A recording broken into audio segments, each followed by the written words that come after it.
Mil jóvenes con Margot Glantz, esta narradora, ensayista, académica, profesora, quien cuenta entre los libros que ha presentado El Rastro, editado por Almadía. Ya es un libro, es una narración que se había presentado en el año 2002, ahora se reedita con este sello editorial.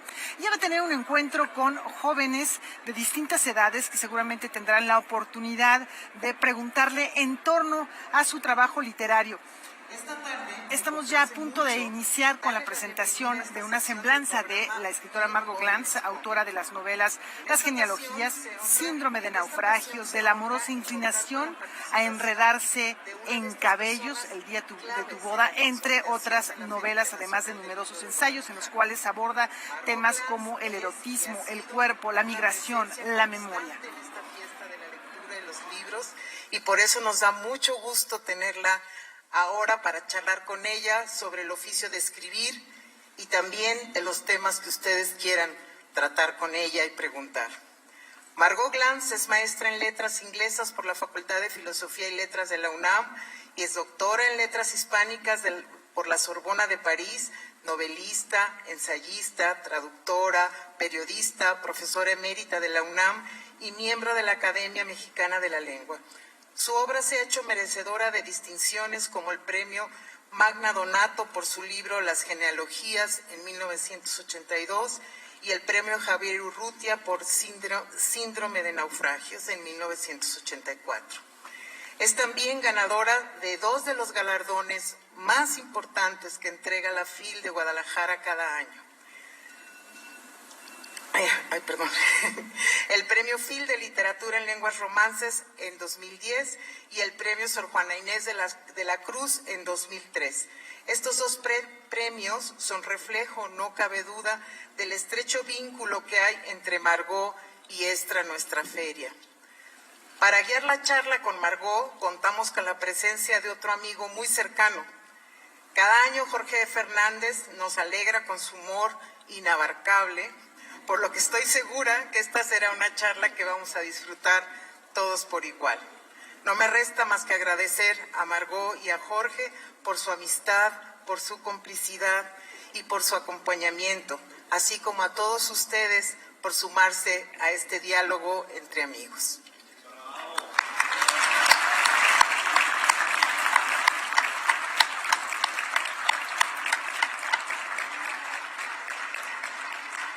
Muy buenas tardes, yo soy Margot Glantz. Yo soy Jorge. No tienen idea cómo nos ayuda esto en restaurantes de prestigio. Siempre se abren todas las puertas. Margot Glantz es una maravilla y yo la amo. Y lo sabe Raúl Padilla. Este hermoso currículum resumido que acaba de leer Laura Niembro, solo necesitaría yo apuntalar, digamos, la simplificación que siempre hago en mi cabeza.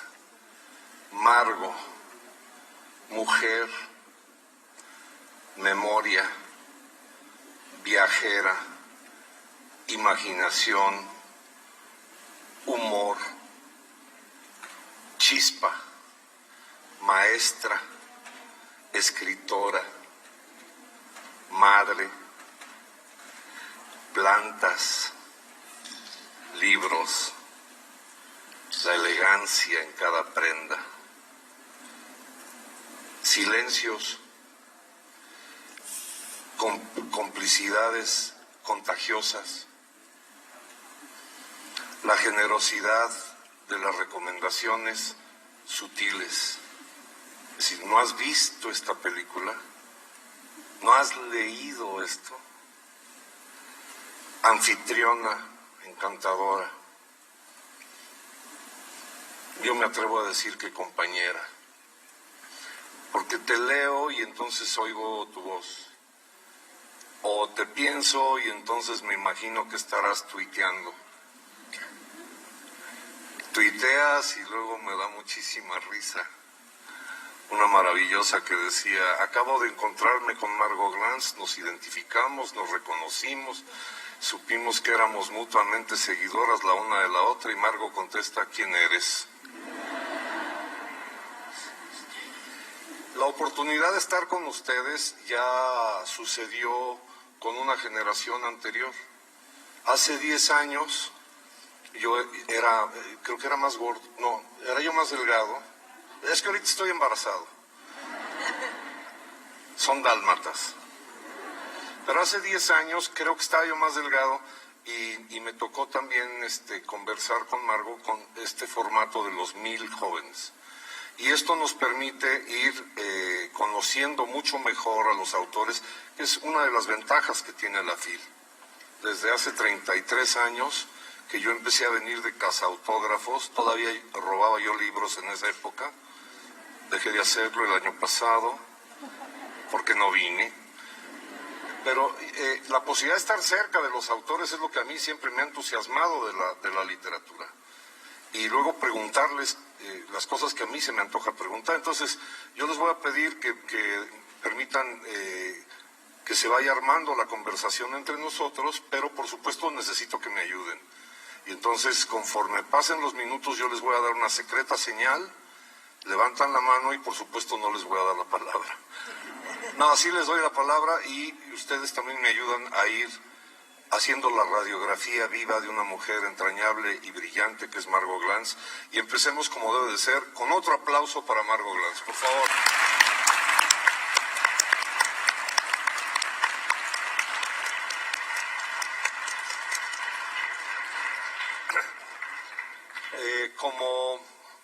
Como yo creo que debemos empezar por privilegiar a la juventud, a mí me interesa empezar precisamente por lo del Twitter. A diferencia de muchos escritores que desdeñaron las redes sociales, para ti se convirtió en otro vehículo para el aforismo, yo también diría como no solamente el aforismo, sino casi la greguería. ¿La qué? La greguería. La ocurrencia. Ajá. Con gracia. Con gracia. ¿Le piensas mucho eso? Pues me divierte mucho. Primero que nada quiero agradecer muchísimo a la FIL, a Laura Niembro por la presentación y bueno, claro, estar con Jorge F. Fernández que me apabulla en todos los niveles y que espero que ahora me deje un poquito sobrevivir, porque hace 10 años que me dieron el premio FIL, me dijo tantas cosas y era tan rápido y tan extraordinario que yo me quedé completamente muda. Espero que hoy no me pase y que verdaderamente pueda yo contestarle. Pero voy a tratar de contestarle porque él dice que me ama mucho, pero no le creo. Porque cada vez que voy a Madrid, él está viviendo en Madrid ahora porque es director del Instituto de México allá, que desarrolló de una manera extraordinaria una amiga común que desgraciadamente murió hace poco tiempo, Luz del Amo. Está ahora trabajando allí y yo llego y le digo, Jorge, te quiero ver. Sí, vente a comer, y no me dice ni dónde ni cuándo. Así que es un miserable, pero bueno, estamos aquí con él y voy a aceptar que me diga lo que quiera y voy a empezar hablando de los tweets. Es decir, yo empecé a escribir hace más de 8 años que empecé a ser tuitera y empecé porque me pareció algo muy interesante. Me di cuenta de que políticamente el tuit podía ser muy, muy útil porque permitió, aunque terminó catastróficamente, permitió que en los países árabes hubiese una rebelión que tuvo consecuencias muy importantes, por desgracia, a la larga muy nefastas. Pero me pareció que era importante, a partir de un medio, con una red social, con un formato muy particular, que eran 140 caracteres en aquella época, poder hacer un movimiento tan importante políticamente como el que sucedió en Egipto, Túnez, etcétera.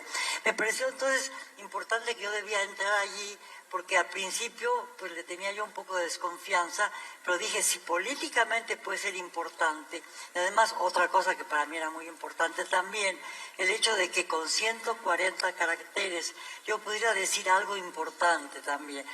Como ven, uso la palabra importante y no tengo otra, pero bueno, es importante seguir diciéndolo. Es decir, que con 140 caracteres uno podía decir cosas muy valiosas y también enfrentarse a un desafío que la literatura propone con el fragmento, que es en última instancia el aforismo, y mucho antes que el aforismo es de las primeras cosas en literatura, pero también tenemos, por ejemplo, en la poesía japonesa el haiku, que es muy breve. Entonces era muy interesante para mí, en tanto que persona política que somos todos, y en tanto que escritora que soy, y que también es Jorge, obviamente, es utilizar ese medio para ir mejorando ciertas cosas y aprovechar el desafío de los 140 caracteres. Y a partir de ese momento me aficioné al Twitter, al grado de que soñaba yo con twitters, me despertaba yo en la noche para escribir twitters, y a veces escribía 10, 20 tweets al hilo, y no dejaba en paz a mis seguidores, que poco a poco han ido aumentando, no como Jorge, como ustedes ven, él acumula, bueno, Sí, por eso no te dije exactamente en dónde quería yo comer contigo, porque yo como en todos lados, como siempre. Entonces era que en cualquiera de los 120 restaurantes que acostumbro a agotar, te voy a invitar. La próxima ya verás.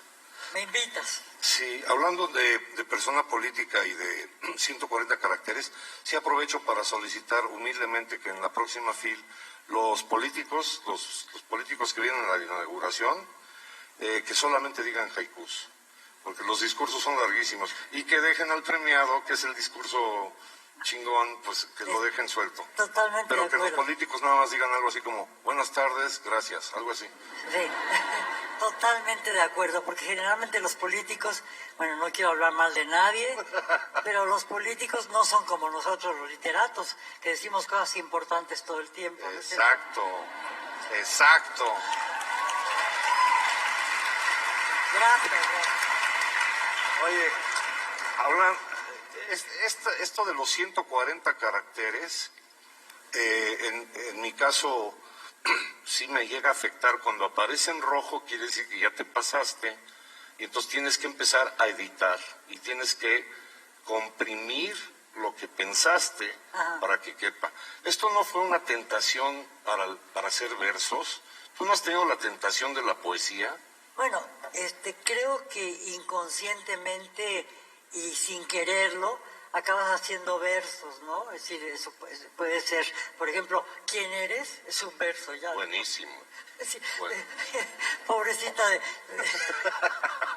Es que estaba yo en una feria en Oaxaca y de repente se me acerca una escritora joven, muy simpática, muy bonita, y me dice, Margo, qué felicidad conocerte. Y yo estaba totalmente obnubilada porque a cada rato, no es que me quiera yo hacerla muy importante, pero bueno, como soy muy vieja y llevo muchos años en esto, la gente se me acerca y me dice, Margo, ¿me puedo sacar una selfie contigo? Yo le digo, sí, ¿por qué no compras mis libros mejor? Pero bueno, entonces se sacó una selfie conmigo y luego escribió en el Twitter que estaba feliz de haberme conocido. Yo dije, pues ¿quién es? ¿Quién eres? Entonces todo el mundo ha dicho que soy una miserable, como tú, porque ¿cómo me atrevo a decirle a una persona que está tan emocionada? Yo no sé por qué, porque es absurdo que una persona se emocione porque yo la saludo, ¿no? O piensan ustedes que está bien. Bueno, Yo ya, sí me emocioné. luego hablamos de eso. Yo me emocioné cuando te conocí. Sí. Sí, cada vez que me ve dice, Margo Glantz, te amo. Pero es absolutamente falso. Es como todos los hombres, te dicen te amo y nunca te aman. Eso es un miserable, en todos los sentidos. Un miserable al que quiero profundamente. No digo que lo amo, porque amar es otra cosa, pero yo lo quiero mucho. Eso. Así, eso. Lo que sí, bueno, quiero recordar, no sé si te acuerdes, pero hubo un homenaje en Bellas Artes y en lugar de decir Margo te amo, a mí se me ocurrió pararme y dije, jamás olvidaré el día que conocí a Margo, que fue en una fiesta que ofreció el general Porfirio Díaz en el Castillo de Chapultepec. Y cómo no recordar el momento en el que el general Díaz se dirigió a mí y me dijo, quítate pinche gordo. Y entonces Bueno, todo el mundo se rió como usted, pero hubo un periodista que escribió, Jorge, que conoce a Margo desde hace muchísimos años. El güey se la creyó. Fíjense, bueno, queridos, yo soy antidiluviana. Es decir, yo últimamente me considero una joya arqueológica de la literatura. Entonces, estoy aquí con ustedes y no saben el privilegio que tienen, porque estoy a punto de morirme, pero no quiero. Falta mucho tiempo para eso, pero fíjate que yo quiero preguntarte, porque tiene que ver con Twitter. Sí. Es decir, ni mi generación se imaginó que íbamos a tener la oportunidad de mandar mensajes muy comprimidos a través del teléfono. Es decir, cuando todavía marcábamos el teléfono así, que mis hijos dicen, ¿por qué dices, yo te marco? ¿Por qué haces? Pues digo, porque había que meter el dedo para hablar con alguien, y ellos entendieron otra cosa absolutamente grosera. Bueno, cuando tú eras una escritora en ciernes o de niña, ya se te daban las frases cortas, punzantes, observaciones instantáneas. ¿Ya ibas para Twitter antes de Twitter? Sí, yo creo que sí, fui pretuitera.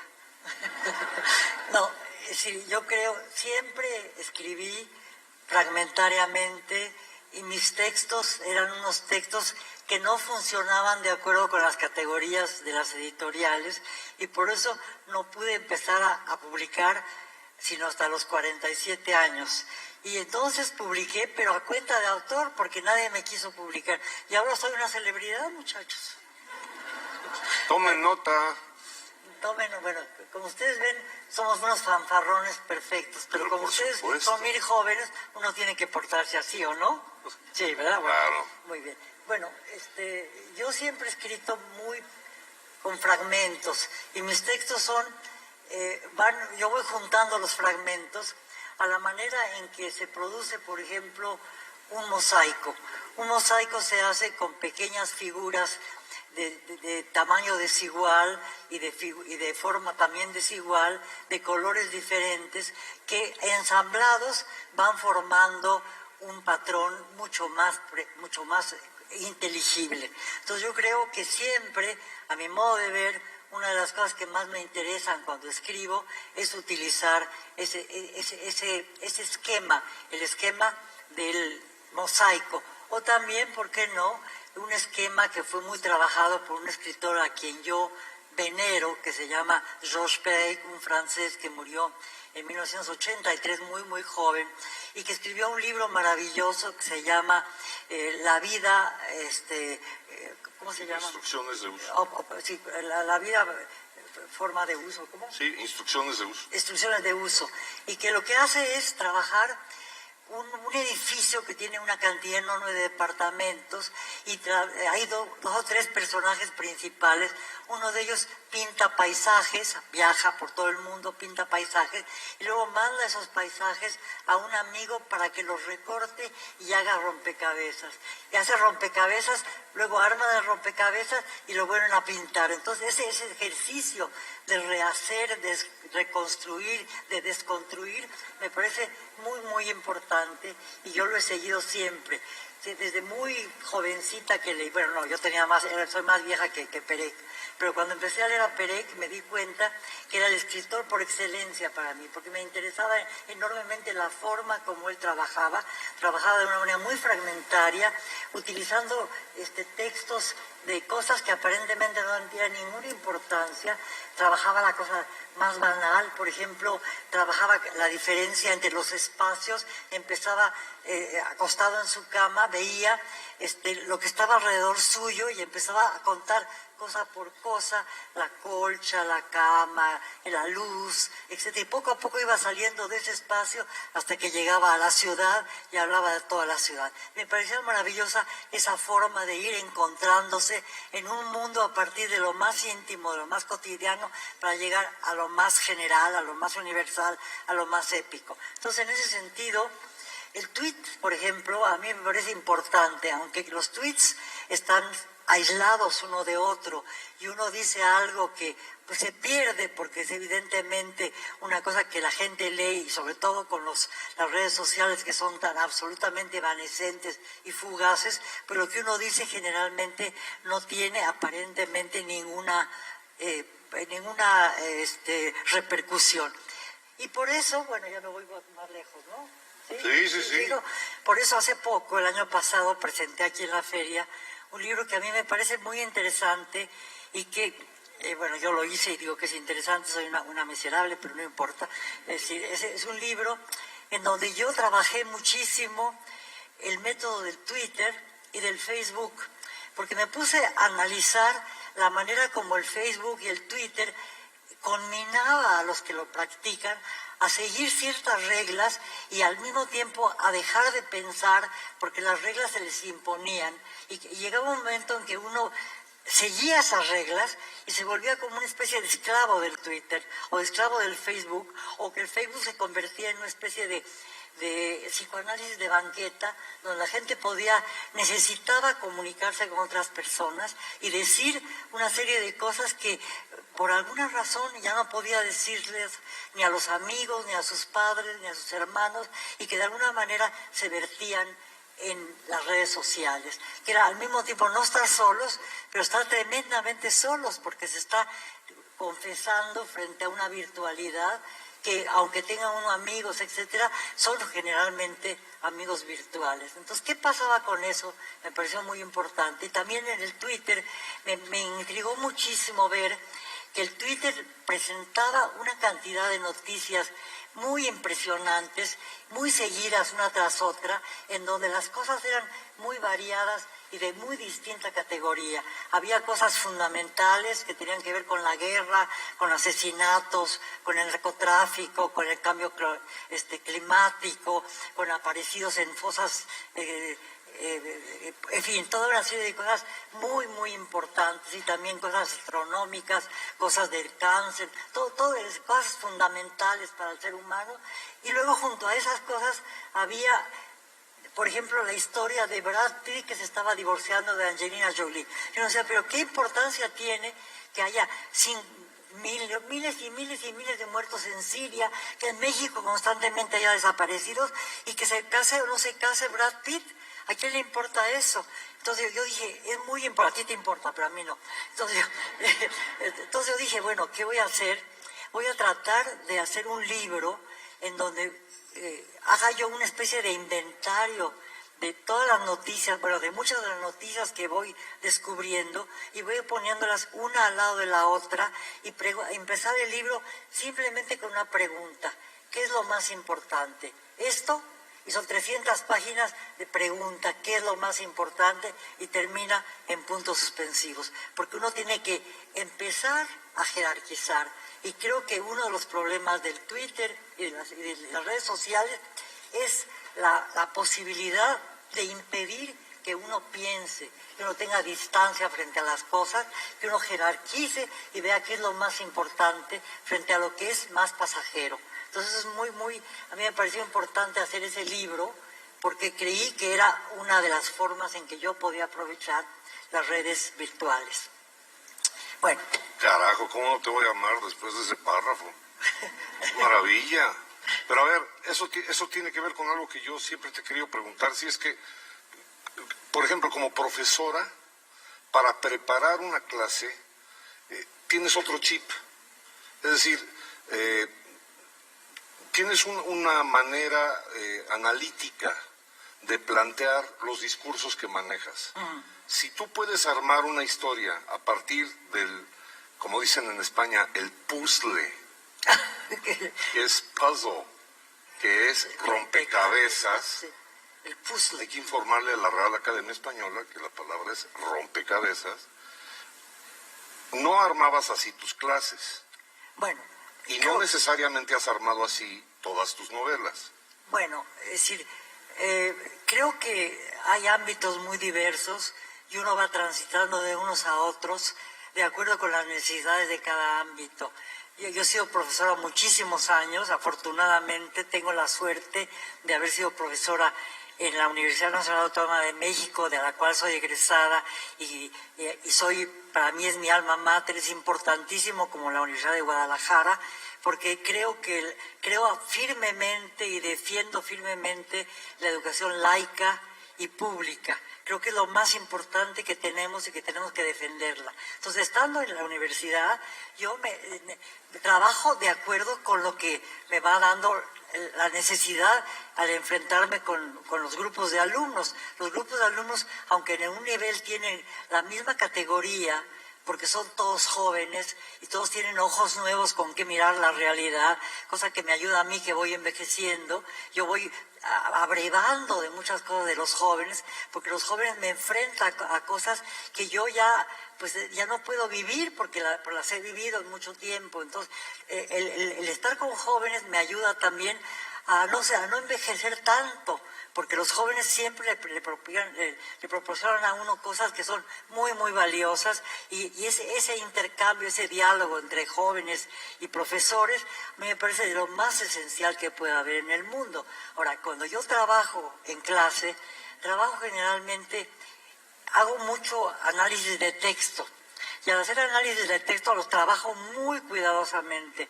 Hay textos que he leído muchísimas veces porque los he trabajado en muchas clases, pero cada vez que voy a trabajar determinado texto, por ejemplo, una novela maravillosa del siglo XIX, que es Los bandidos de Río Frío, la releo, porque hay una serie de cosas que he olvidado y que tengo que preparar de nuevo para poder estar al día a las preguntas que me harán mis alumnos. Entonces trabajo el texto en su totalidad, pero también lo fragmento enormemente. Voy trabajando a veces las frases y voy encontrando elementos muy importantes que discuto con mis alumnos. Y mis alumnos me ayudan muchísimo porque hacen preguntas que muchas veces yo no me he hecho, porque a veces, aunque he leído miles de veces el texto, a veces pues se vuelve ya un lugar común ciertas cosas, y hay cosas que ya no noto. Cuando los alumnos lo leen con ojos nuevos, se notan cosas nuevas, y entonces es una maravilla esa interlocución. Y de alguna forma, aunque no se parece, hay una relación entre la clase y el Twitter, porque yo trabajo fragmentos de texto y analizo esos fragmentos de texto, y poco a poco vamos combinándolos con otros fragmentos de texto hasta poder encontrar una totalidad de la textualidad. Entonces, de alguna forma, pues tiene que ver también un poco con el Twitter, pero de otra forma. A ver, ahí te va un delirio, que lo estuve pensando toda la madrugada en el gimnasio con Elena Poniatowska. ¿También ella hace ejercicio? Sí, estamos trabajando glúteo. Y vamos muy bien. ¿Quién va mejor? Yo. Ella está flaqueando. No le voy a decir a Elena, porque pensando, eres un miserable. Yo la amo también. A ver. Bien, es un miserable, ama a todas. Estuve pensando. Sí. 72 alumnos, supón, en un aula. Y análisis de texto, Sor Juana Inés de la Cruz. Entonces, tú has leído muchísimas veces lo que se va a proponer en los sonetos. Y tú acabas de decir, vuelves a leerlo. Claro. ¿Sabes cómo te he visto yo cuando pienso en ti como maestra? Como directora de orquesta. La clase es la filarmónica. La partitura se supone que ya te la sabes.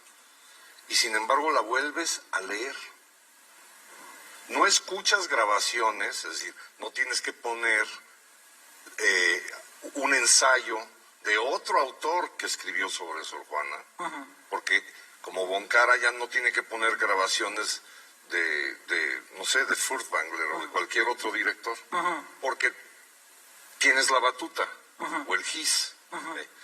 Pero cuando estás escribiendo novelas, es como si tú agarraras el violín y tú decides la cadenza. Por ejemplo, genealogías. ¿Por qué no nos platicas o cuéntales a los que no han leído ese libro cómo brotó eso? Es decir, es memoria pura, es dolor, es catarsis, es historia, pero desde luego que no es una clase. Bueno, claro que no. Bueno, es decir, yo también he sido periodista muchos años y en uno de esos momentos de periodismo yo escribía en el periódico 1+1, que ya ahora ya no existe, ¿verdad? No, yo no. Bueno, entonces tenía ya una columna semanal y de repente yo escribía de muchas cosas y de lo que yo fui escribiendo en el periódico, luego fui haciendo libros, por ejemplo, un libro que es La cabellera andante y muchos otros más. Pero de repente fui a Panteón a acompañar a mi madre porque un primo hermano mío, murió de una manera muy trágica, le dieron un balazo en la cabeza. Entonces mi madre y yo íbamos conversando de ese problema, de cómo había muerto, asesinado ese primo, y nos acordamos de una cosa muy importante de mi infancia. Mi padre, que era poeta, yo soy de origen judío, mi padre había nacido en un pequeño gueto, en un pequeño pueblo en Ucrania, y era un lugar donde constantemente había asesinatos porque el pueblo era atacado por cosacos y muchas veces mataban a la gente, violaban a las mujeres. Mi padre tenía unos recuerdos muy terribles de sus épocas de infancia. Y cuando llegó a México mi padre, que llegaron hace muchísimos años, tuvo un conato de pogrom, es decir, un intento de asesinato mi padre, cuando empezaba el nazismo en Europa, cuando todavía México no decidía si iba a estar o no estar con Alemania. Entonces, en ese momento trataron de asesinar a mi padre un grupo de personajes que estaban unidos bajo un signo, que era el de las camisas doradas, que eran pro-Hitler. Entonces, como mi padre era judío y Hitler perseguía a los judíos, y mi padre tenía un tipo de judío muy, muy impresionante, además se parecía a Trotsky, ¿no? Entonces, el blanco de ataque fue mi padre y estuvo a punto de ser linchado por una multitud. Afortunadamente llegaron los bomberos y un hermano de David Álvaro Siqueiros, que fue un grandísimo pintor, que a lo mejor ustedes no conocen, pero porque son muy jovencitos, pero que fue uno de los tres grandes muralistas, ayudó a mi padre, lo salvó y lo dejó entrar a una tienda que mis padres tenían, que era una sombrerería, y vendían también bolsas y no sé qué más. Entonces pude entrar a la tienda, cerraron la cortina que era de hierro y luego llegó la policía, llegaron los bomberos, pero mi padre alcanzó a recibir pedradas y estuvo a punto de morir. Yo era muy niña entonces, como ustedes les voy a contar mi edad, ni modo, no queda más remedio. Yo nací, imagínense, en 1930, ni siquiera se lo imaginan, ¿verdad? Aquí estoy todavía viva, bueno, pero nací en 1930. Yo tenía 9 años, en 39, cuando mi padre estuvo a punto de ser linchado. Entonces, cuando fuimos al entierro de ese primo mío, recordamos mi madre y yo esas escenas tan violentas de mi infancia y decidí dedicarle una de mis columnas a mi padre cuando había estado a punto de morir. Entonces, cuando publiqué el texto, muchísimos amigos míos, incluyendo el director del periódico y amigos muy queridos, entre los amigos de escritores y amigos personales, etcétera, me dijeron: Margo, qué interesante es esto, ¿por qué no sigues escribiendo sobre eso?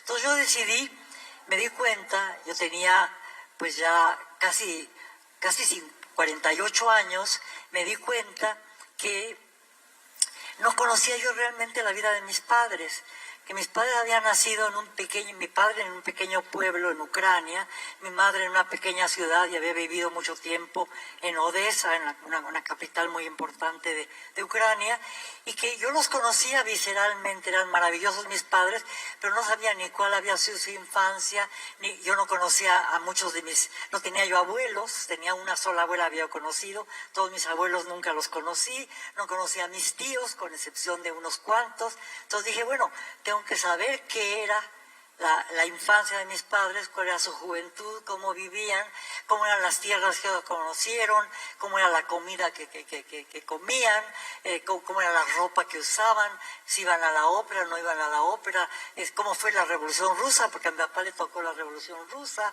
a mi mamá también.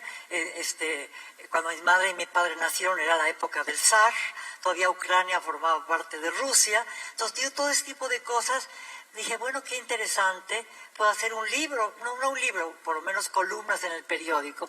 Y empecé con una grabadora a grabar, a hacer entrevistas a mis padres para que me contaran cómo había sido su infancia, cómo se habían conocido, cómo había sido el viaje a México, qué habían sentido que habían llegado a México, qué sentía yo, que era yo completamente mexicana, aunque vivía en una familia con una tradición europea y judía, pero que me sentía yo profundamente mexicana, pero al mismo tiempo también profundamente judía y en cierta medida muy europea.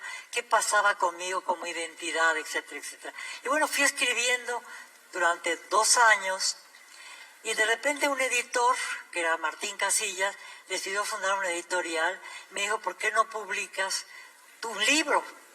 Entonces yo dije, pues sí, ya le había puesto genealogías al libro. Entonces decidí que antes de publicar el libro tenía yo que ir a la Unión Soviética a conocer a mis parientes allá y conocer pues un poco el clima, conocer las estepas, conocer las ciudades, ir a donde mi madre había vivido, conocer las famosísimas escaleras de Odessa que aparecían en películas muy importantes como El Acordador Potemkin de Eisenstein, etcétera, etcétera. Entonces me fui a la Unión Soviética, el libro ya estaba en prensa. Conocí a mis primos hermanos, porque ya los hermanos de mi madre habían muerto. Fue muy impresionante porque no sabían español, yo no sabía ruso, no sabía yiddish, que era el idioma que también hablaban mis padres, pero fue muy interesante porque yo llegué en Odessa, me alojé en una calle, siempre lo cuento, eso es absurdo, pero como ustedes no lo han oído, no importa, se los cuento de nuevo. Llegué a una calle que se llamaba Carlos Marx, y mis parientes vivían en Lenin o en Trotsky no, porque eran odiosos, no, en Stalin o Lenin. Yo dije, bueno, si están en Carlos Marx, seguramente la paralela es Stalin, y era evidentemente Stalin. Entonces llegué, toqué la puerta y dije así, ay, amargo. No, mi prima me abrazó, me besó, me lloró, yo también lloré. Nos acercamos y había una pequeña mesa con un vidrio y debajo del vidrio había retratos de mi hermana mayor y mía. Entonces lloré otra vez más y bueno, estuvo muy bien y el libro es una maravilla.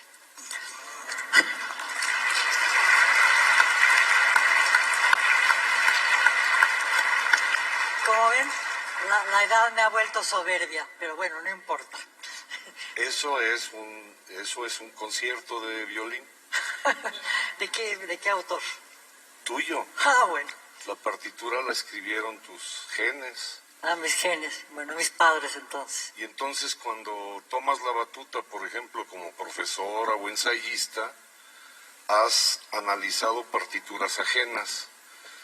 Sería muy interesante saber cómo fue el acercamiento a Sor Juana. Es decir, una cosa es que alguien quiera escribir sobre la musa y la otra cosa es que alguien establezca una relación, yo diría más que respetuosa, muy amorosa, en el sentido en que tú te propusiste conocerla. Tengo la impresión, aunque sea yo criticado por ello, que ha habido otros que lo único que quisieron fue o reconocerse en ella, Octavio Paz. o reconocerla para que todos sepamos que él la reconoció. Bueno, es decir, ya se murió Octavio Paz y no debo hablar mal de él. Me parece que no importa.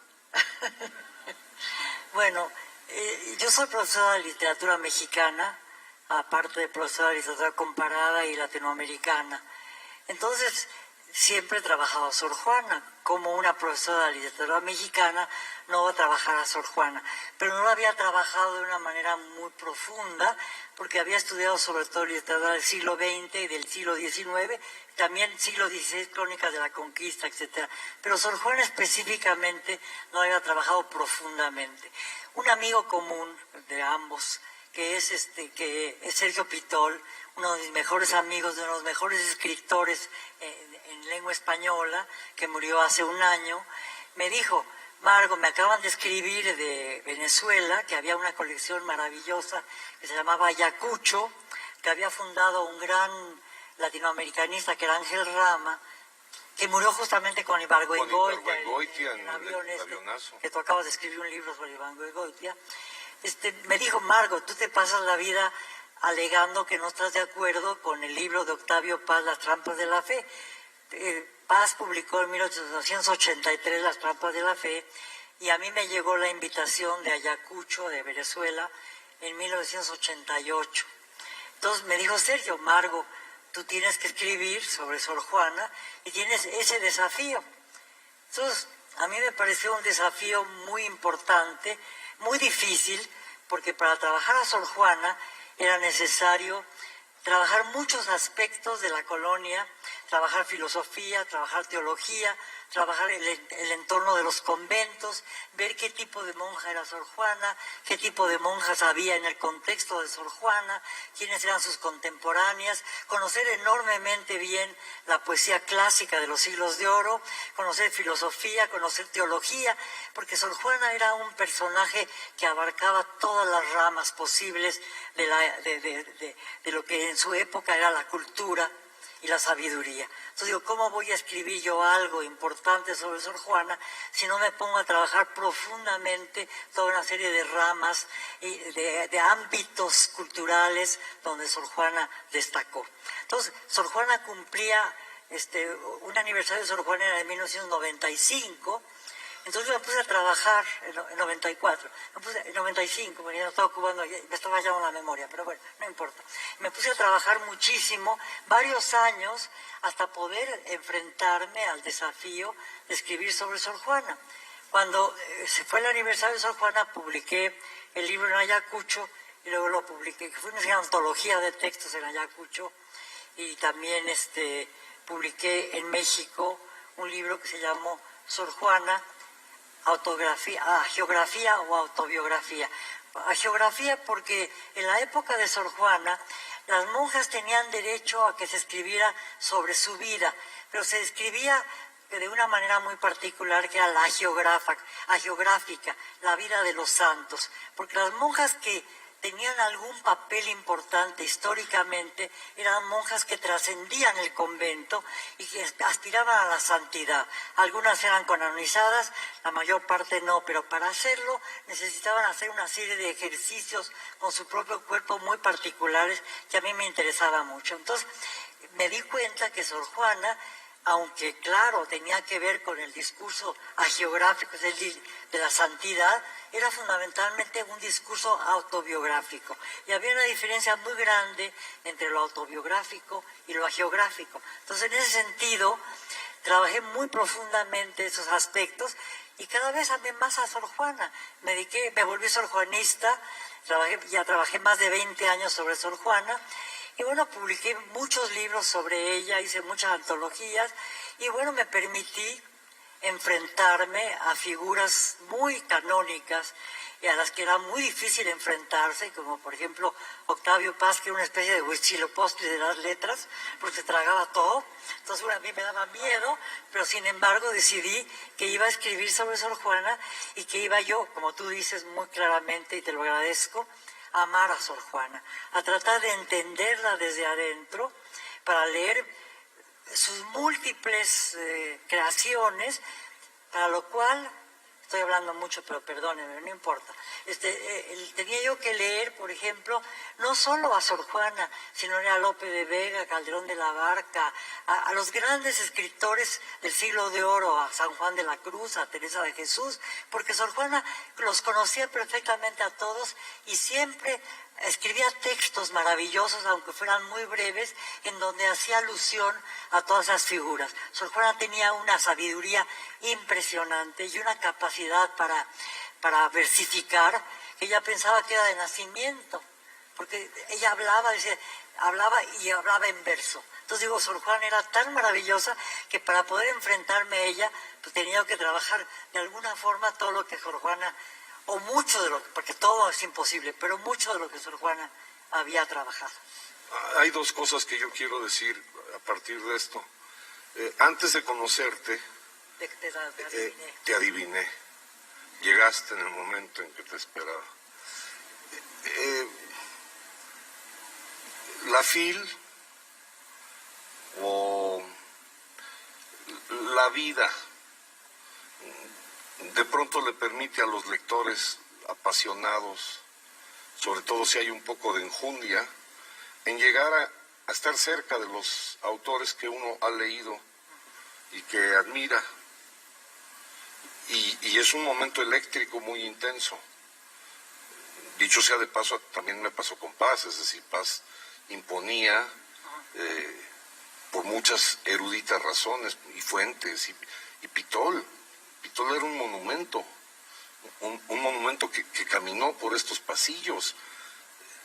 Que ganó el premio. Que ganó el premio de la FIL.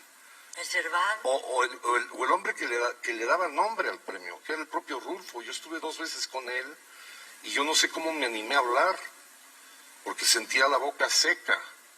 Y cuando te conocí a ti, te digo que me ha pasado con muchos otros, uno pensaría, es tan enciclopédica la labor que hizo Margo para acercarse a Sor Juana, que yo solo tengo un recurso, que es demostrar admiración, devoción, gratitud. Pero si yo te leo, es como si yo también explorara todos los mundos que tuviste que explorar para poder conocerla mejor. ¿Cuál es el problema? Que también la FIL sirve para conocer a muchísima gente que no lee. Y entonces que pretenden que leyeron. Y sobre todo con el Twitter y el Facebook, hay muchísima mentira en pedir el autógrafo sin haber leído y ni sabes quién es el autor. Pero a mí me queda claro que la gran mayoría de personas que se te acercan por la selfie es porque te han leído. Ahora, escucha. Sí. Te han leído en 2 canales, porque una es la investigación de gambusina, de historiadora. Acuérdate que yo soy hijo putativo de don Luis González y González, y él siempre habló de ti como una magnífica historiadora. Hiciste un libro maravilloso. Sí, yo le trato de hablar con él todos los días. Pero, por ejemplo, Borrón, para que sepan también aquí los jóvenes, escribiste una novela maravillosa. Varias, pero hay una maravillosa, que la mujer que pasa por la vida y por el mundo con zapatos de diseñador, no precisa una investigación enciclopédica para ser vertida en prosa, sino ahí que se necesitaba inspiración, talento y trabajo. Ahí cambió el chip. ¿Qué le dices a los jóvenes que están escribiendo en sus cuadernos hoy? ¿Cómo funcionó eso? Mira, yo mi primer libro de ficción lo publiqué a los 47, pero ya había publicado muchos textos, muchos ensayos, porque a mí me parece que la labor ensayística requiere otro tipo de organización que no es la de la ficción, evidentemente, pero a mí me parece que tanto ficción como ensayo son géneros que se comunican entre sí, son vasos comunicantes. Me parece tan valioso un buen ensayo como una buena ficción. Y a mí me parece que muchos de mis ensayos, como ustedes ven, me he vuelto muy narcisa, pero pues ¿qué más me da? A esta edad puedo ser narcisa, ¿no, verdad? Bueno, entonces digamos, mis ensayos, yo creo que mis ensayos sobre Sor Juana o sobre la Malinche, o los que han hecho sobre otros escritores, o sobre la conquista, etcétera, etcétera, son ensayos que tienen un valor literario, como puede tenerlo también Paz, ¿no? Los ensayos de Paz son unos ensayos maravillosos. O de Montaigne, ¿verdad? Pero no me comparo Walter con él. Benjamin. Bueno, Walter Benjamin. El ensayo en general.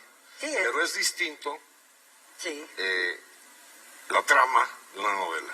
Bueno, el ensayo exige una mucho mayor concentración en el sentido, bueno, son 2 tipos de concentración.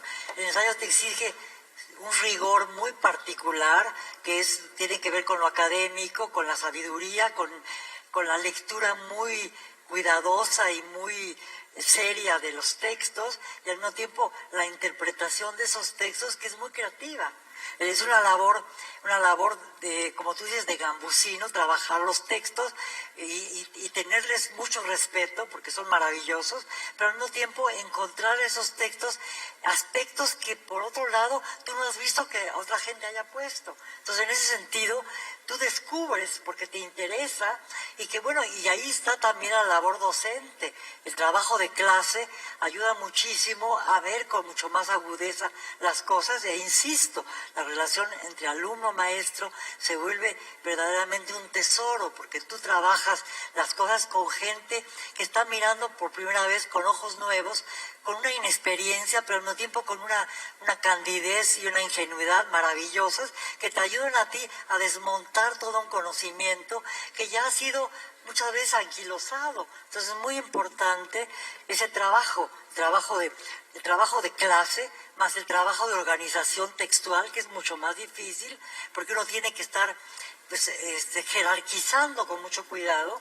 Voy a utilizar esto, voy a utilizar otro, porque en clase uno puede decir miles de cosas y pasar de una cosa a otra más fácilmente que cuando escribe un ensayo. Cuando escribe un ensayo tiene uno que concretarse y trabajar cierto tipo de textos muy particularmente, porque si no, no se va a entender lo que uno quiere decir. Pero lo que me interesa es que a partir del ensayo, como a partir de la ficción, uno sea creativo, cree algo nuevo, haya la posibilidad de que quien lee lo que estás escribiendo encuentre que tú has mirado de una manera distinta algo que tú estás entregándole para que ellos miren. Eso me parece muy, muy, muy fundamental.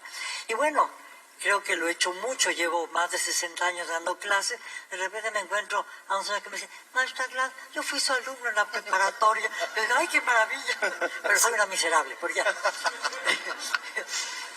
A ver, ya que la mencionaste, yo quería que también antes de que me ayuden con preguntas al azar, ya mencionaste a doña Marina. Sí. Y yo quería llegar a ese punto, porque yo hice el casting para la serie de Hernán. ¿Ah, sí? Sí, yo quería hacer el papel de el cacique gordo de Zempoala. Te lo hubieras hecho muy bien. Lamentablemente estoy más delgado de lo que era el marrano ese. Y luego pedí ser Tetlepanquetzatl y dijeron no, güey, era Lampiño. Pues sí, los indígenas. En todo caso, podría yo ser un compañero de Cortés. De Cortés, sí. A ver, esta serie que ya la vi. Está buena, dicen. Está buena y tiene cosas muy positivas. Y para las personas que se han desgarrado las vestiduras y que quieren incendiar las oficinas de Netflix, hay que recordarles que es una serie, es una telenovela. No se pretende que sea el vehículo para que todo mundo aprenda historia. Es evidentemente una cuestión conmemorativa, porque coincide con los aniversarios, y no deja de ser muy interesante que el protagonista, el actor, encarnó a Luisito Rey y a Cantinflas en otras series. Sí. Y entonces ahora me cuesta un poco de trabajo pensar que Hernán Cortés es el papá de Luis Miguel, o que la mamá de Luis Miguel es la Malinche, o que en algún momento de la negociación con Moctezuma le va a decir, pues ahí está el detalle. Pero el papel de doña Marina más o menos logra ejemplificar de una manera más eficaz cómo fue que se convirtió en la lengua. Al acercarte como hiciste con Sor Juana, porque tuviste que cubrir muchos planos de historiografía para poder llegar a esta mujer, ¿cómo se te fue revelando? Bueno, yo me gusta muchísimo trabajar las crónicas de la conquista. He trabajado mucho a Cortés, a Bernal Díaz, al padre de las Casas, a muchos de los más importantes cronistas, tanto mexicanos como los que trabajaron sobre México, como los que estuvieron en toda el reinado español, bueno, los virreinatos españoles.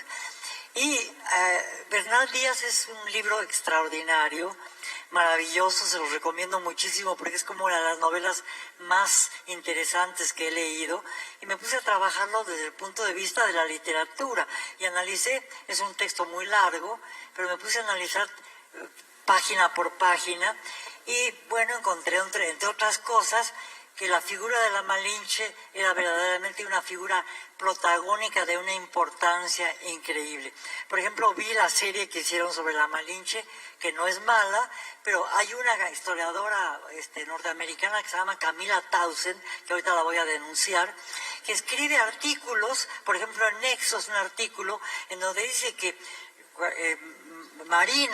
Malinche encontró a Juan Jaramillo cuando encontró a Jerónimo de Aguilar. Que Jerónimo de Aguilar era un español que había naufragado en las costas de Yucatán y que con otros españoles, Gonzalo Guerrero, por ejemplo, y estuvo allí. Cuando Cortés llegó en el tercer viaje de descubrimiento para calar hondo en las tierras de México, sabía perfectamente que en Yucatán había gente que hablaba español, y entonces lo primero que hizo fue irse a Yucatán a rescatar a los españoles que estaban en Yucatán para que les sirvieran de lengua. En aquella época el intérprete, el traductor, se llamaba el lengua, ¿no?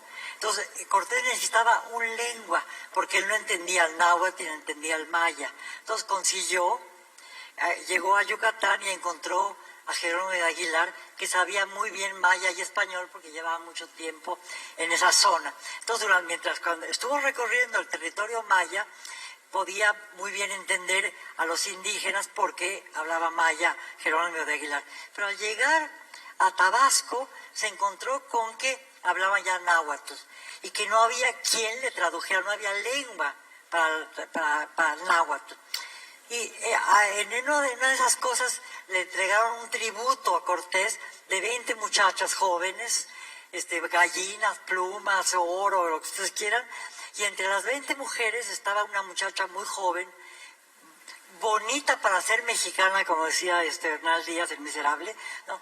Pero que poco a poco Cortés dio cuenta que era de una gran inteligencia. Y como dice Bernal Díaz, era entremetida, desenvuelta y bulliciosa. Entonces inmediatamente Cortés decidió que ella le podía servir de lengua. Entonces ella, como no sabía español, hablaba con Jerónimo de Aguilar y ella traducía del náhuatl al maya, y Jerónimo de Aguilar traducía al español. Poco a poco Malinche fue tan inteligente que aprendió perfectamente español y podían prescindir perfectamente de Jerónimo de Aguilar, al grado de que ya no citaban a Jerónimo de Aguilar. Otra cosa que a mí me pareció muy interesante es que cada vez se exaltaba más a la figura de la Malinche en todas las crónicas, en los textos indígenas, en los códices indígenas. La Malinche tiene algo extraordinario, tiene el don de la palabra, cosa que no tenían las mujeres. Entonces aparece el globito donde ella está hablando, y entonces para muchas culturas indígenas ella era una diosa. Para los españoles era una embajadora perfecta, porque además no solo traducía, sino que entendía muy bien lo que era la cultura de los que querían conquistar. Y entonces, al cabo del tiempo, cada vez que iban avanzando por México, se dan cuenta, lo dice muy bien Bernal, se dan cuenta de que ya a Cortés no lo llaman Cortés, le llaman el capitán Malinche. Es decir, porque es mucho más importante la Malinche que Cortés. Y con eso a mí me parece genial, porque lo feminiza. Es decir, la Malinche se vuelve más importante, y es una esclava, es una mujer, es una indígena, y sin embargo se vuelve la figura esencial de la conquista. Y la imbécil, pero no es imbécil, porque la señora Camila Tausen dice que Jerónimo de Aguilar era Jaramillo, y Jaramillo fue un marido que le dio Cortés y la Malinche fueron amantes. Ella tuvo un hijo con Cortés, Martín Cortés. Y luego cuando ya no la necesitaba, se deshizo de ella y la entregó en matrimonio a Juan Jaramillo. Pero Juan Jaramillo viene muchísimo después y es un soldado X de la tropa de Cortés. Y esta señora Camila Tausen dice que es Jerónimo de Aguilar. Pues digo, está bien que hagan series, pero que se cuiden, ¿no? Claro. Es un error de telenovela. Sí. A ver, ¿quién se anima a levantar la mano? Yo no oigo bien, ¿eh? Ahí hubo una serie de Sor Juana, pregunta. ¿Tú la viste? ¿Qué te pareció? No. Hablaba como millennial de la del Valle, ¿no? Yo vi un capítulo y nunca me imaginé a Sor Juana pidiendo así, ¿me das un chocolate? No, lo que pasa es que, bueno, a mucha gente le gusta mucho y a mí me dicen que, bueno, ha habido muchas cosas sobre Sor Juana, muchas películas, muchas series. Pero yo creo que a Sor Juana le pasa lo que le pasó a Rulfo. Ninguna película hace honor de Pedro Páramo y ninguna película hace honor de lo que es Sor Juana. Creo que se necesita un talento impresionante para equipararse al genio de Sor Juana y hacer un tipo de película o de obra de teatro en donde Sor Juana sea tan maravillosa como era Sor Juana, ¿no? O Quizá que se me incluso acerque. un tipo particular de cámara. Es decir, habrá que esperar que alguna generación invente otra manera de filmar. Es como Bajo Volcán de Malcolm Lowry, es decir, lograr que el espectador vea lo que los párrafos te narran, que es prácticamente el tormento interior del cerebro del cónsul, pues hasta que no invente, o que resucite Buñuel. A lo mejor Buñuel trae una nueva onda. ¿Quién más levantó la mano? Allá.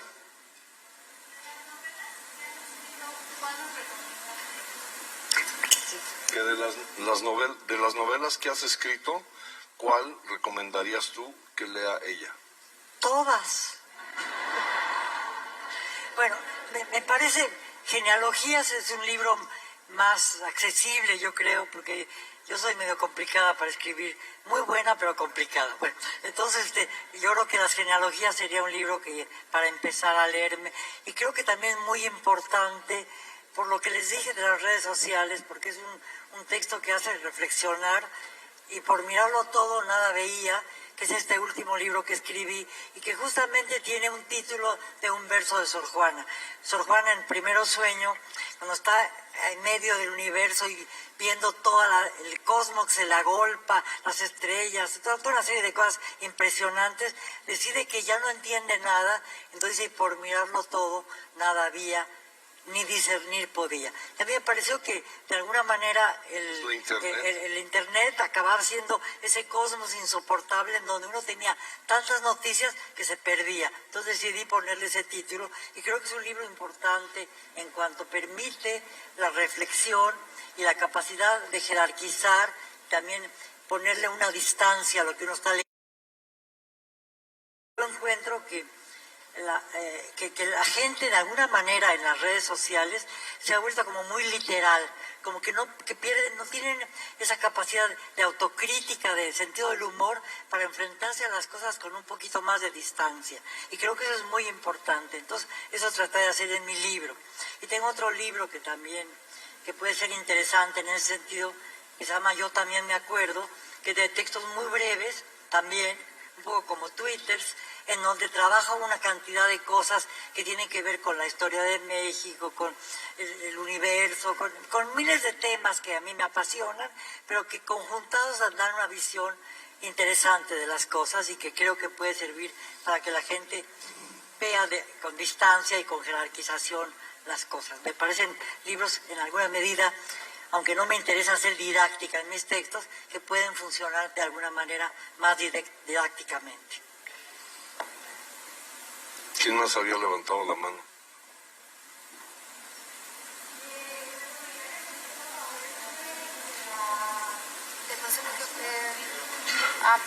Ok, del libro que dijo que iniciaba con la pregunta ¿qué es lo más importante? No entendí. ¿Qué? Yo tampoco. Que si podríamos repetir el título del libro que empezaba como respuesta a la pregunta. Todo, nada veía. ¿Es eso? ¿Cómo se llama? Perdón? ¿Las genealogías? Ok, sí. Gracias. No, pero la pregunta era que empezaba con ¿qué es lo más importante? Esta obra literaria. El abuso de estupefacientes.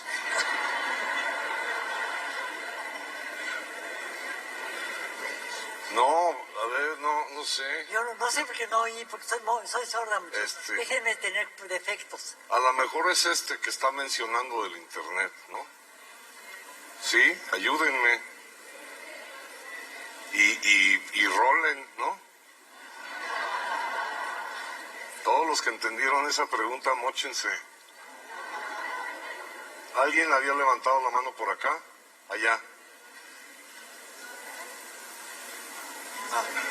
Buenas tardes. Disculpe, ¿cuál es la obra que más complicada ha sido escribir, la que he necesitado como más tiempo de redacción? La obra que más complicada ha sido escribir, o que más tiempo te ha tardado. Bueno, tengo un libro que se llama Por Reverida, que es un libro que tiene que ver con mi relación con el dentista. Entonces, tardé más de 18 años en escribirlo, en lo que mi boca fue despoblándose de dientes, ¿no?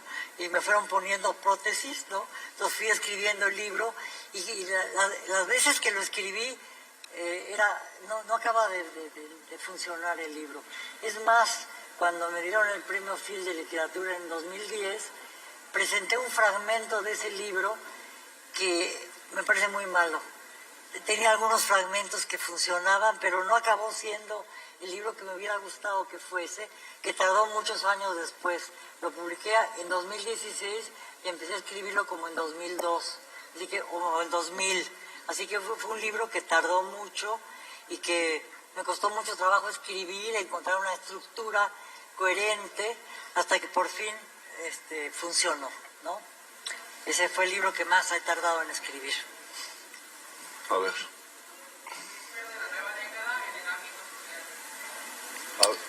¿Qué? ¿Qué espera de la nueva década en el ámbito social? ¿Qué esperas de la nueva década en el ámbito social? No me hagan esas preguntas, muchachos, porque no soy profeta. No. Yo creo que tenemos que ver lo que está pasando en el mundo y tratar de entender lo que está pasando, que es terrible. Es muy caótico lo que está pasando. Nada más hay que ver lo que está pasando en América Latina ahorita, los problemas en Chile, en Bolivia, en Colombia, en Venezuela, en Argentina, en México, ¿no? Entonces, digamos, hay que tratar de entender qué está pasando y hacerse un criterio, ¿no? Y enfrentarlo. Pero ¿qué va a pasar? Ojalá que yo supiera, sería maravilloso. A ver, hay 2, 3. Primero tú. Hola. ¿Qué consejo le puede dar a las personas que quieren empezar a escribir o redactar cuentos?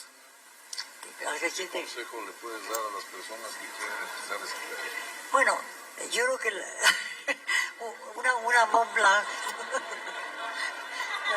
Yo creo que una de las cosas más importantes, evidentemente, yo pienso, aunque no necesariamente, la lectura.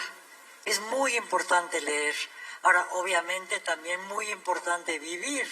Si uno solo lee, pues no sirve de nada. Por ejemplo, llegando a Guadalajara me encontré con un espectacular maravilloso que decía: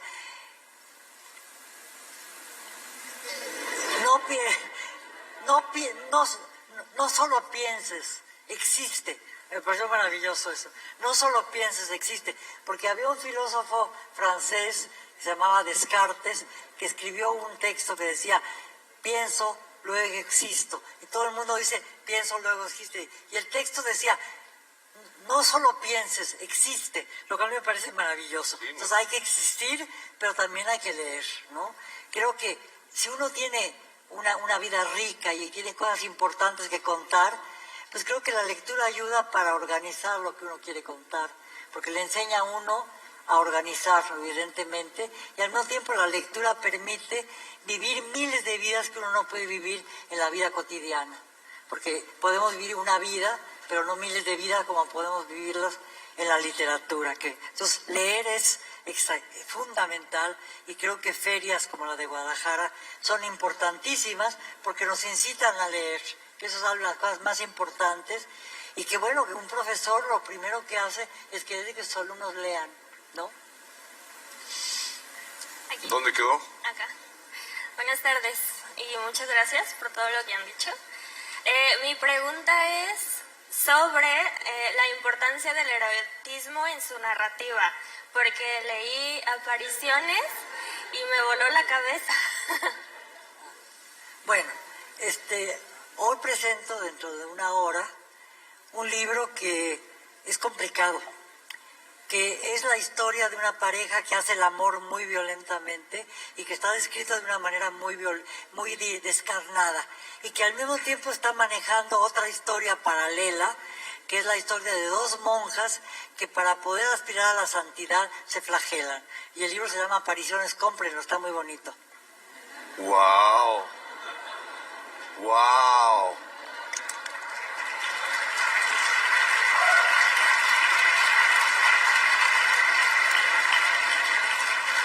Gracias. Usted es mi héroe, mi heroína. Pues ya tienes el micrófono. ¿Eh? Sí, güey. De todos los libros que ha escribido, ¿cuál le gustó más? ¿Cuál cree que le quedó? Ay, De los que he escribido... que he escrito. Ay, no hablo. A ver, No se burlen, me parece muy bien. Los he escribido con mucha felicidad. Bueno, de todos los libros que ha escrito, ¿cuál le gusta más y por qué cree que le gusta más? Mire, a medida que voy escribiendo, el que he escrito me parece más importante porque lo estoy escribiendo y porque es un desafío acabar de escribirlo. Pero bueno, a veces leo mis libros y digo, ay, qué buena soy. Bueno, él me ha enseñado, él es igualmente... sí, empezamos en el 36. Clases intensivas. Hola, Margo. Yo tengo una pregunta sobre tu último libro, el de Por mirarlo todo nada veía. Bueno, tú hablabas hace rato de que tienes un interés por jerarquizar, ¿no? Entiendo que este libro, que ya leí, el año pasado salió, me parece, está jerarquizado, ¿cierto? No digo nada. El libro del año pasado está jerarquizado. Bueno, ¿Cómo jerarquizas o qué criterios utilizas para hacer esta jerarquía? bueno. Y dos, es ¿consideras...? un libro- Perdón. Perdón. Por partes. Primero esa. Ok. Y ahorita vuelves a hablar. Bueno, digo, cuando uno escribe un libro, tiene que hacer muchos intentos para que ese libro tenga una coherencia. Al principio lo que hice simplemente fue ir acumulando textos e introduciendo textos personales ahí, porque me interesa mucho también manejar a los autores más importantes de lo que he estudiado y de lo que he leído y lo que han formado parte de mi digestión literaria y cultural. Entonces voy poniendo, por ejemplo, a Kafka, a Rulfo, a Sor Juana, etcétera, y aparecen muchos elementos de todos esos escritores, de muchísimos escritores, de Perec, de Sor Juana, de Calderón de la Barca, etcétera. Pero lo voy poniendo así como dosificándolos. Y también voy tomando cosas del Twitter o del Facebook que me parecen especialmente interesantes y voy haciendo una especie de inventario. Luego retrabajo muchísimas veces ese inventario y lo voy desglosando y lo voy puliendo y lo voy purificando hasta que me doy cuenta que tiene cierta coherencia o mucha coherencia y que al leer las cosas al hilo se va a plantear una pregunta que es necesario que el lector por lo menos haga un alto en el camino y responda. Entonces, en ese sentido, creo que el libro ha sido muy trabajado, muy pensado, aunque parece que de alguna forma es simplemente una acumulación de textos, que obviamente no lo es, porque me tardé mucho tiempo en rehacerlo y retrabajarlo para que, según yo, no sé si lo tiene, probablemente tuviera una coherencia y sirviera para lo que a mí me interesaba que sirviese. Y la segunda pregunta. Bueno, a mí me parece que sí tiene mucha coherencia porque, o sea, sientes, te hace sentir cosas, ¿no? La forma en que están acomodadas las cosas te hacen sentir varias situaciones interesantes. La otra pregunta es, ¿tú consideras que tu libro es un ensayo o hasta qué cierto punto, por esto que dices, que agregas ciertas cosas, es un libro de ficción? Creo que hay muchas formas de ficción. Afortunadamente podemos explorarlas todas. Creo que el mundo de la ficción se ha encerrado de una manera muy absurda en ciertos cánones que en última instancia están más bien dictados por el comercio, por el mercado. Lo que las editoriales quieren que se publique. A mí me cuesta trabajo publicar, o me costó mucho trabajo publicar, porque yo no funcionaba dentro de esos cánones. Mis libros no tienen la estructura tradicional que tienen muchos de los libros, y no soy la única, hay muchísimas personas que lo hacen, incluyendo a ese amigo maravilloso que acabamos de mencionar, que es Sergio Pitol. Es decir, que trabajo de una manera diferente, organizo mi textualidad de una manera diferente, trabajo según mis obsesiones y voy analizando, voy agotando una serie de elementos que tienen que ver con una obsesión particular que se fragmenta y va a tener un sentido particular también y universal en cierta medida después. Entonces, pienso que hay muchas formas de escribir y que podemos explorarlas todas y no quedarnos con el tipo clásico de escritura que permiten las editoriales que hagamos, ¿no? O que la gente piensa que es la única forma de llegar a la escritura. Yo creo que hay muchos caminos que explorar, afortunadamente, y que tenemos todavía muy abierto el camino. Es lo que me gustaría que fuera y que los jóvenes hagan ese esfuerzo. Bravo. Lamentablemente ya estamos... A ver, una última. Margo, me presento ante todos. Soy tu orgulloso concuño de la tercera edad, Leonardo. Tú que eres tan buena narradora, dinos qué se siente entrar en la cuarta edad. No entendí muy bien lo del concuño. Sí. Leonardo es hermano de un cuñado mío, es esposo de mi hermana Susana. ¿Qué se siente ahora entrar a la cuarta edad? ¿A esta edad? Bueno, pues... Yo soy de Pero la tercera. pregunta va dirigida a mí. Sumados los dos. ¿Eso? La pregunta sí. En mi caso me siento muy bien.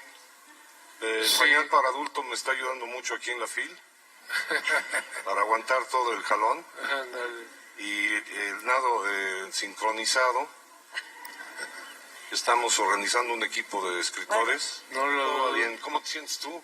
Pues, como una niña. ¿No me ven muy bien, queridos?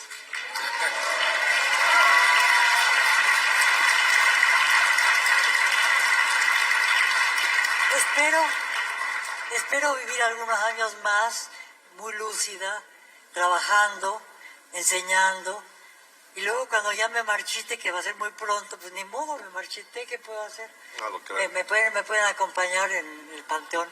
Bueno. Yo quiero agradecer, en primer lugar, perdona que te sustituya, pero ya soy un miserable.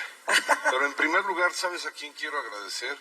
A la inmensa mayoría de jóvenes que desde aquí vi que no perdieron ni un momento de atención. Quiero agradecer a no sé cuántos que ya la leyeron, que se nota. Pero sobre todo quiero agradecer a los que no la han leído. Entre los que no la han leído están sin duda los que no pudieron aguantar una hora de atención fija. Es lógico, todos tienen teléfono. Es lógico, todos hablan en voz alta. Es lógico, todos creen que hay cosas más importantes. No hay nada más importante que lo que ofrece esta feria, o una librería, o una biblioteca. Lo único que nos salva como personas, como país y como planeta está en los libros. Y llegará el día en que a Margo le dibujen el globito de la palabra para que todos, los que pusieron atención y los que a lo mejor ni se acuerden de hoy, aprendan que estuvo hoy una diosa. Muchas gracias. Muchas gracias.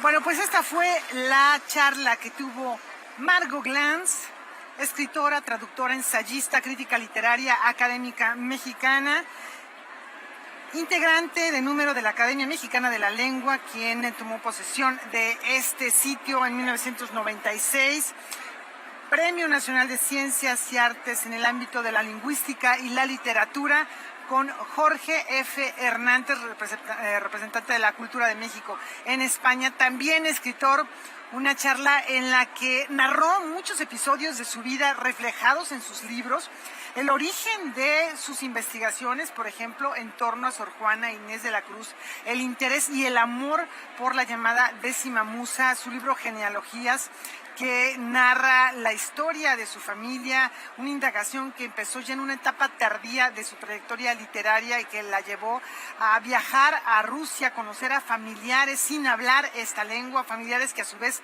no hablaban español o alguno de los otros idiomas que Margot Glantz domina.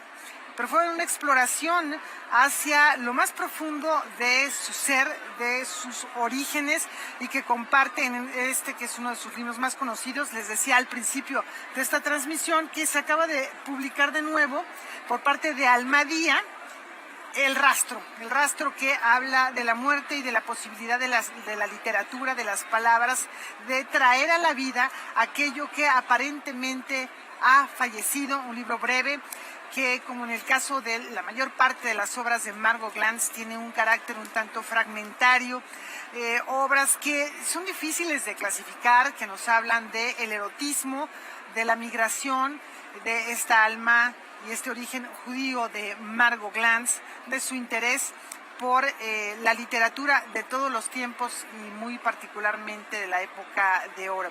De verdad, qué gusto estar con ustedes. Canal 22, como siempre, presente en la cobertura más completa de la Feria Internacional del Libro de Guadalajara. Hasta pronto.